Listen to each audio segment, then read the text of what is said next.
E para analisar estes dados estatísticos revelados esta manhã, está em estúdio Miguel Malaquias Pereira, economista e convidado habitual à sexta-feira. Olá, Miguel, muito boa tarde. Boa tarde, Marta. Como ouvimos, o boletim da primavera da Comissão Europeia prevê uma contração de 2,2% para este ano em Portugal e 1,8% no próximo ano. A Troika, como sabemos, tinha previsto 2%, o FMI uma contração de 1,5%. Esta é uma previsão muito mais negativa por parte da Comissão Europeia. É, de facto, hoje saiu muita informação económica e financeira, temos aqui os dados do INE, os dados do Eurostat e os dados da Comissão Europeia, e de facto estes dados da Comissão Europeia, a nível de crescimento do PIB, são um pouco mais penalizadores face àquilo que inicialmente tinha sido anunciado pela Troika ou pelo Triunvirato, como se queira. Nós, de facto, vamos registrar aqui uma contração superior àquilo que estava previsto este ano, para o ano um bocadinho abaixo. No entanto, segundo os dados do INE, que saíram hoje de manhã, e se anualizarmos esses dados para o fim do ano, ficamos com uma perspectiva um pouco melhor do que estes dados da Comissão Europeia. Portanto, diria eu que, através dos dados do INE, se perspectiva uma contração económica inferior a 2%, com os dados da Comissão Europeia superamos essa meta dos 2%. Portanto, temos aqui alguns indicadores. Talvez, por isso, a Troika tenha indicado como valor a média de referência os 2% para este ano. Miguel, o boletim da primavera diz também que Portugal vai ser o único país da União Europeia em recessão. Mas se olharmos, por exemplo, para os dados do Eurostat, fala que a Grécia teve uma recessão de 4,8%. Ora, como é que se recupera de uma recessão de 4,8%? De acordo com o boletim da primavera? Se Portugal vai ser o único país em recessão, isto significa que a Grécia vai sair da recessão. Nós estamos aqui depois analisando, e podemos analisar depois algumas das variáveis, temos aqui algumas notícias um pouco melhores do que aquilo que estávamos à espera, notícias um pouco piores, temos notícias que agravam substancialmente e depois podemos, no fundo, analisar cada uma destas variáveis. Respondendo diretamente à sua questão, a pergunta é de difícil resposta, é uma contração muito elevada. Nós, no caso português, no entanto, nós aqui até já falámos no passado que a Grécia tem algumas vantagens que nós já não temos, nomeadamente a nível de privatizações. Tem ativos privatizáveis, de facto, que ascendem a um montante inimaginável para o montante que nós atualmente estamos a tentar privatizar em Portugal. O que significa que esta previsão do boletim da primavera para a Grécia poderá ser realista? Bem, quer dizer, não sabemos, eu não conheço exatamente os dados da Grécia ao detalhe, mas a situação da Grécia de facto é muito complicada. No entanto, há aqui algumas variáveis que podem melhorar a situação, que nós, desse ponto de vista, já não temos. No caso concreto de Portugal, estas previsões de primavera da Comissão Europeia vêm, no fundo, confirmar aquilo que o FMI há algumas semanas já tinha anunciado. Portanto, Portugal vai ser, de facto, o único país a contrair no próximo ano. O FMI já tinha dito, tinha ido até um pouco mais longe e tinha anunciado que Portugal ia ser o único país do mundo a contrair em 2012, portanto, de facto, aqui o nosso cenário é bastante catastrófico desse ponto de vista. No entanto, há aqui algumas variáveis interessantes, a poupança das famílias aumenta, de facto, a nível, por exemplo, das várias componentes do PIB, acentua-se a contração em praticamente todas elas. O único contributo positivo é as exportações, uma vez mais, portanto, não há volta a dar. Nós apenas... Não há volta a dar significa que estamos completamente dependentes das exportações? Estamos, neste momento, temos que apostar tudo nas exportações. Temos que reduzir o consumo, e isso, de facto, verifica-se de forma muitíssimo acentuada. No entanto, há aqui outro dado, como dizia eu, há aqui alguns dados positivos, outros negativos, a nível, por exemplo, da balança corrente do nosso déficit externo, embora haja uma descida significativa do nosso déficit externo de 2011 para 2012, em 2011 continuamos a registrar déficits externos na casa dos 8%, o que é elevadíssimo, ou seja, nós continuamos a consumir em média mais 8% este ano do que aquilo que produzimos, um bocadinho em linha com tudo aquilo que temos vindo a verificar nas últimas décadas. Isso é muitíssimo preocupante. De facto, por exemplo, com os dados do FMI, eu não tive ainda a oportunidade de analisar as previsões da Comissão Europeia nesse detalhe, mas há algumas semanas, com os dados do FMI, o FMI mostrava claramente que nós continuávamos a ser o segundo país até 2016 com o maior déficit externo da União Europeia. Isso é muitíssimo preocupante, quer dizer que continuamos a consumir muitíssimo mais do que aquilo que produzimos, do que a riqueza Miguel, que criamos. o facto de o cenário mais negativo, ao comparar o Boletim da Primavera da Comissão Europeia, o FMI, o facto do cenário mais negativo vir da Comissão Europeia, também podemos contrapor com o facto de ser também Bruxelas que exige o juro mais elevado a Portugal. Isto, de alguma forma, é contraditório.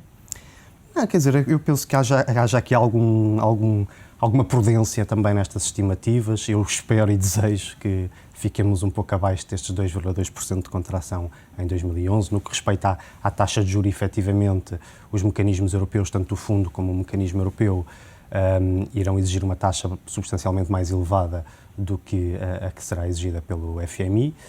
Mas isso tem acontecido, faz parte até dos próprios mecanismos de financiamento, o FMI. Portanto, esta previsão mais pessimista pode ser quase uma salvaguarda? Bem, é mais um desejo da minha parte do que eu espero que assim seja, de facto, porque será uma contração, nós aqui já tínhamos falado no passado, porque se assim não for, se estas previsões se verificarem, nós vamos ter aqui contrações muito acentuadas, para além de que em 2013, aquilo que já aqui referimos quando olharmos para a meia década anterior, de facto, só crescemos no ano, verificamos que só crescemos no ano, isso é muito prejudicial para todos nós. Mas dizia, Marta, se me permite, há aqui outros indicadores ligeiramente mais positivos face às expectativas, ainda que muitíssimo penalizadores em valor. A inflação, face àquilo que estaríamos à espera, o Banco de Portugal previa uma inflação de 3,6% para este ano. O boletim fala de 3% na União Europeia. 3,4% para Portugal em 2011, portanto melhora um bocadinho, embora ainda que seja um valor muitíssimo acentuado, e não nos podemos esquecer que há salários congelados, há salários que foram reduzidos, há muitas prestações sociais que foram e vão ser reduzidas e, portanto, com a inflação a estes níveis há aqui uma perda de poder de compra real muitíssimo acentuada. Portanto, há aqui alguns indicadores em várias direções. Eu chamaria a atenção também para o outro... O facto de, Miguel, permita-me, o facto de a inflação, estes dados previstos para a inflação não serem tão negativos quanto poderiam ser, significa que o BCE pode voltar agora a uma tendência de manter a taxa de juros e não voltar a aumentar como tem ameaçado? Não, eu estimo que o BCE aumente novamente a taxa de juros. Nós estamos com uma taxa de juros diretora de 1,25 e diria eu que é previsível mais uma, duas subidas até ao fim do ano. Nós neste momento, por exemplo, a nível da zona euro, temos apenas um país, que é a Irlanda, com uma taxa de inflação inferior ao target dos 2%, como se sabe, é o target apontado pelo BCE. Portanto, todos os outros 16 membros da zona euro registram taxas de inflação ou de 2% ou superiores. Portanto, desse ponto de vista, há aqui uma pressão inflacionista muito grande e é previsível que, se calhar não já a 9 de junho, na próxima reunião do BCE, mas eventualmente em julho e até ao fim do ano, mais uma, duas subidas. De uma forma global, o Boletim da Primavera também fala numa melhoria da consolidação fiscal, no bolo dos países analisados, os déficits públicos vão baixar para 3,75% do PIB, só Portugal continua aqui a ser, digamos, um peso pesado nestas contas. Pois estas previsões já incorporam os valores conhecidos pelo memorando do triunvirato da Troika e, portanto, desse ponto de vista, no caso português, nós vamos registrar aqui déficits acentuados até 2013 com os 3%, que continua a ser um déficit mesmo assim bastante acentuado, mas já em linha com os limites previstos no Pacto de Estabilidade e Crescimento. Eu chamaria a atenção, se me permite, para a dívida pública. Nós vamos aumentar significativamente o peso da dívida pública direta em percentagem do PIB.